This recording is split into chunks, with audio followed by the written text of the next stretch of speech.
Bilal Kasami do të vazhdoj të jetë kryetari komunës Tetovës edhe në 4 vitet e ardhshme. Pas fitores së zgjedhjeve lokale të 2 nëntorit kundër kandidatit Bajram Rexhepi, sot Kasami nga Komisioni Komunal Zgjedhor mori mandatin për të udhëhequr me komunën e Tetovës. Pas marrjes së certifikatës, Kasami ka falenderuar qytetarët që mbështetën atë për të vazhduar me punën e filluar para 4 vitesh. Ai është shprehur se të gjitha premtimet që i ka dhënë në fushat, por dhe projektet kryesore që kishin filluar do t'i realizojë gjatë mandatit 2025-2029. Veç më janë duke u realizuar disa mega projekte për Tetovën, siç është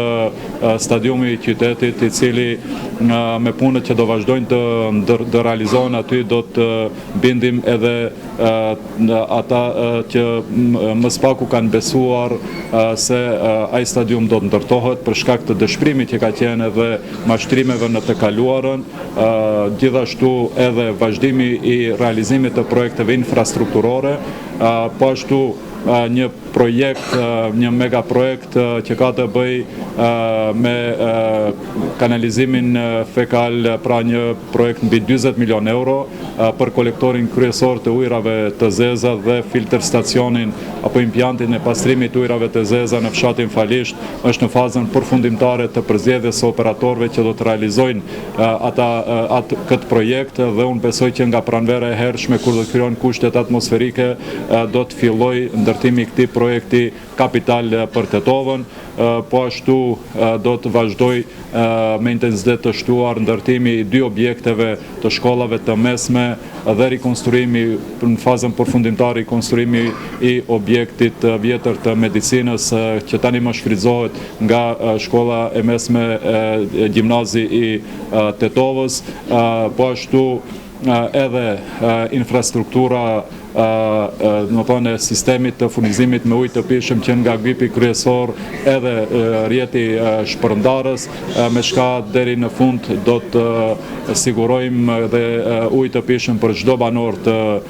qytetit tonë. Në ndërkohë, ai më tej tha se komuna do të vazhdojë të jetë e hapur për qytetarët, duke përmendur takimet e rregullta me banorë çdo muaj. Në 100 ditëshin e parë, sipas Kasamit, do të përfundoj asfaltimi rrugëve që filloi para zgjedhjeve. 100 ditëshin e parë do të vazhdoj realizimi aty në projekteve të cilat janë duke u realizuar, përfundimi i asfaltimit gjithë rrugëve të cilat kanë nisur të asfaltohen të ndërtohen para zgjedhjeve, për të treguar që ata rrugë nuk kanë qenë të destinuara vetëm për të fituar vota, por kanë qenë të destinuara për t'u shërbyer qytetarëve. Në 100 ditëshin e parë do të realizohet edhe premtimi për transport publik falas, atë që nuk e përmenda në pjesën hyrëse, që premtimi që çdo nxënës që do të regjistrohet nga viti i ardhshëm shkollor në klasë të parë do të ketë nga 100 euro për materiale shkollore, pra gjithë ata premtime të cilat teknikisht mund të realizohen në 100 ditëshin e parë do të realizohen. Këtu unë besoj që në 100 ditëshin e parë do ta kemi të gatshëm edhe planin e mobilitetit, me çka do të kemi zgjidhje përfundimtare për çështjen e kaosit në komunikacion edhe për çështjen e parkingeve. Në zgjedhjet lokale, kandidati i koalicionit Vlen për komunën e Tetovës, Bilal Kasami, ka marrë 21.308 vota, ndërsa kandidati i koalicionit Aleanca Kombëtare për Integrim, Bajram Rexhepi, mori 16.295 vota.